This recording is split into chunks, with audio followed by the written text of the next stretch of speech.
All right, so let's talk about something real.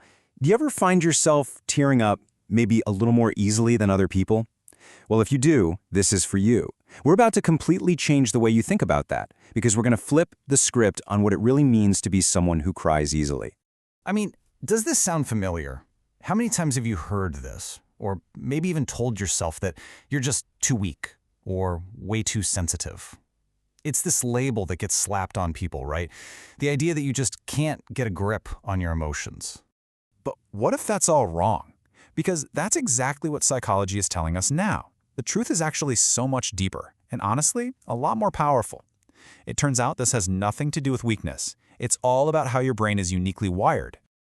Okay, so first things first. We have to tear down these old ideas to make room for the real science. We're shifting our whole perspective here, moving from the idea of weakness all the way over to the reality of awareness. Yeah, the myth is that you're weak, fragile, out of control. But the science? It tells a totally different story. It says you actually have high emotional awareness, that what you're doing is a healthy way to express yourself. And get this, it's a genuine form of strength. So why does this happen? The answer is pretty cool, actually. This isn't a personality flaw. It's not about your character. It's biology. It literally comes down to the wiring in your brain and your nervous system and how you're built to experience the world. Okay, there's a technical term for this: high emotional reactivity. It sounds fancy, I know, but all it really means is that your brain is wired to feel things, well, more intensely.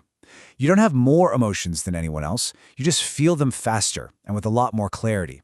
It's not about being dramatic. It's like you're seeing the world in high-definition emotion.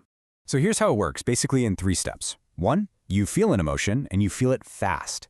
2, you process it with incredible clarity. You know exactly what's going on inside. And 3, your body has this amazing built-in release valve to handle all that intensity, and that release valve is tears.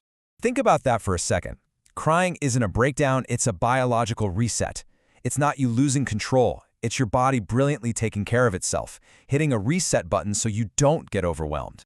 And there's real science to back this up. I'm talking about the stress hormone cortisol. You know, the stuff that makes us feel all wound up. Well, emotional tears, the real ones, are literally full of it. When you cry, you are physically flushing stress hormones out of your body. It's your system's natural way of calming down. Okay, but it gets even better. This whole thing, this highly responsive system, it's not just some random biological quirk. It's actually a sign of a much higher and often misunderstood form of intelligence. I love this idea. Crying isn't weakness, it's emotional honesty. Just think about that. While a lot of people are busy pushing their feelings down or pretending they don't exist, you're living in your truth. Your tears are a sign that you're being authentic. And this is why people who cry easily often have incredibly high emotional intelligence. You're just more tuned in. You're better at knowing what you're feeling and why. You don't suppress stuff, you let it out. And you know what that does? It protects you. It's one of the best ways to avoid long-term stress and burnout. All right, so we've talked about what's happening inside you. But how does this affect the people around you? Well, this is where your sensitivity goes from being an internal trait to an actual social superpower. You've probably heard of mirror neurons, right? They're basically the empathy circuits in our brain. Well, it turns out that people who are highly emotionally reactive often have a supercharged mirror neuron system. It means you don't just understand what someone is going through, you can actually feel it on a much deeper level. And that gives you this huge advantage with people. It makes you way more compassionate, more understanding. People feel safe with you, you know? They know they can be themselves because you get it. You're the person who picks up on the little things, the subtle vibes that just fly over everyone else's head. Okay, so let's tie this all together. This is the big takeaway, the final reframe. It is time to stop thinking of your sensitivity as a problem and start seeing it for what it really is, a genuine strength. So if you're listening to this and thinking, wow, that's me, I want you to really hear these next few things. First off, you are not fragile. Not even close. You are processing a whole world of emotional information that most people just block out.